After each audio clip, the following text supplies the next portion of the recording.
Well, what is happening? Listen to the Mid-Autumn Festival. People keep asking if tigers eat mooncakes. Can the mooncake king eat them? I have got 5 ingredients to make a special mooncake for the tigers. The pork is arranged in a circle outside and inside is beef. Base is ready. You love egg yolk mooncakes, right? Let us mix it for the tigers. Bye. Oh my gosh. Who likes cream mooncakes? I added goat milk. Oh my gosh. What is up? Check this out. I am nervous now.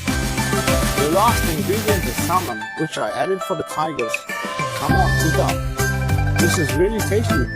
Alright, the special mooncake is ready. Look at this. Oh my, this is delicious. It looks like a chicken leg.